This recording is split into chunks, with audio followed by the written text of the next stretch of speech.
Story 1. The Cursed Shortcut. The rain fell like a curse over Texas. Michael tightened his grip on the steering wheel, feeling the damp leather stick to his skin. The radio in his 1978 Ford spat static between fragments of a distant broadcast, something about accidents on Interstate 45. Before falling silent, the GPS flickered. "Recalculating route," said the mechanical voice, as the map redrew itself, showing a red line cutting through an unnamed area marked only as private property, Harlow County. "What the hell?" Michael muttered, but exhaustion won out. It was already almost 11 at night, and he still had 2 hours of driving to Houston. The car turned onto the dirt road, instantly swallowed by a tunnel of gnarled oaks, their branches scraping the roof of the vehicle like nails. The smell of mold and something else, iron, raw meat, filled the interior, and then the dashboard clock froze. Michael counted the telephone poles.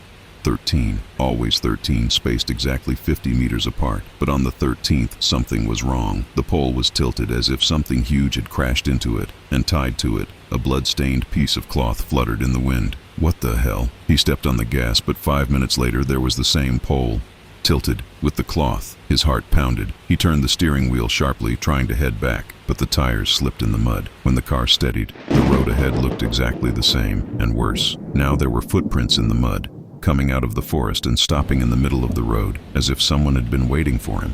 On the third loop, Michael saw it. A tall figure stood in the rain, wearing a soaked coat that reached down to its ankles. Its face was hidden by a wide-brimmed hat, but Michael knew that thing wasn't human. No. He swerved the car, nearly flipping it over. When he glanced in the rearview mirror, the figure was still there, but now it was closer and half a meter taller. The radio turned on by itself, and a distorted voice whispered, "You should have taken the interstate, Michael." His name. It knew his name. The smell grew worse. It was death. Michael looked in the rearview mirror and saw it. Someone was sitting in the back, a pale man with wide, unblinking eyes and a mouth sewn shut with barbed wire. He wore the same coat as the figure on the road. "No," Michael slammed his foot on the gas, but the car wouldn't respond. The passenger leaned forward, and Michael saw that he had no pupils, only white, bloodshot eyeballs. "You've been here for a long time," the man whispered, with a voice that came from inside Michael's own throat. The car shut off, and outside, in the rain, hundreds of silhouettes were waiting, all identical, all with his face. When Michael finally stepped out of the car, his legs trembled. The road was now a perfect circle, and in the center stood the 13th pole. Tied to it was a body, his body, decomposed, with the eyes gouged out and the mouth frozen in an eternal scream. The man in the coat appeared behind him, whispering in his ear, "Welcome to Harlow County, Michael. You died on the interstate curve. This road is just an echo." And then the headlights of another car appeared through the rain, a 1978 Ford, with himself behind the wheel. The Lonely Road.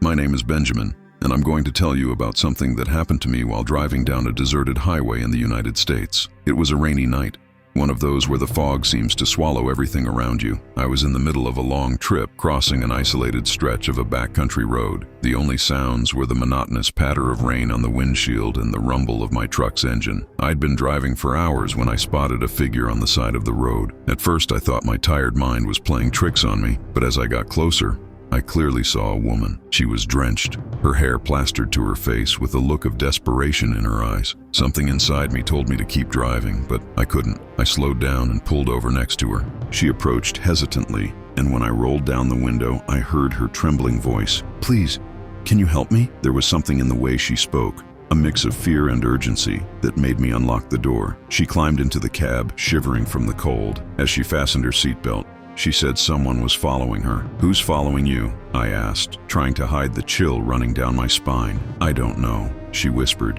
staring out the window as if expecting to see something in the darkness. "But he won't stop." The way she said it unsettled me, but I kept driving. I tried making small talk, asking her name, where she was headed, but her answers were short. She was on edge. The silence between us grew heavier with every mile. After a while, I spotted a gas station up ahead. It was a relief to see lights after so long in that darkness. "I'll stop here so you can warm up a bit," I said. She just nodded, looking relieved. I pulled the truck over, but something felt off the moment I turned off the engine. The place seemed wrong. The lights flickered strangely, and there wasn't a single car in the lot. No sign of attendants or customers. Still, the woman thanked me, opened the door, and quickly stepped out. I watched as she hurried toward the main building, disappearing through the front door. I sat in the truck for a few minutes trying to shake off that uneasy feeling. That's when I glanced at the passenger seat and noticed she'd left something behind, a white handkerchief, stained with red. I picked it up and decided to take it to her. Maybe it was important. I stepped out of the cab and walked toward the gas station entrance. The glass doors were stuck, but with some effort, I managed to force them open. Inside, the smell of mildew and stale gasoline hit me like a wall. I called out for the woman, but only the echo of my own voice answered.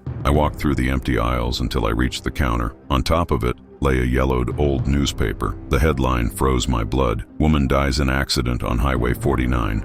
Body never found. The black and white photo showed her face. The same woman I had just dropped off there. My heart raced. I bolted out of the gas station and ran back to my truck. As I slammed the door and started the engine, my eyes flicked to the rearview mirror. For just a second, I swear I saw her silhouette standing in the doorway, watching me with that same desperate stare. I didn't wait another second. I slammed my foot on the gas and didn't stop until I reached the next town. My heart was still pounding, her image haunting me. I tried to rationalize it. Maybe it was a misunderstanding. Maybe I was just too exhausted, but deep down I knew this wasn't something of this world. When I finally pulled into a small roadside diner, I looked down at the handkerchief in my hands again. The red stains looked darker now. I couldn't bring myself to throw it away. It was the only proof that any of it had really happened. Or maybe a reminder that some roads hold secrets that were never meant to be uncovered. I never drove down that highway again. And to this day, I keep that handkerchief as a warning. Not everything we meet on the road belongs to our world.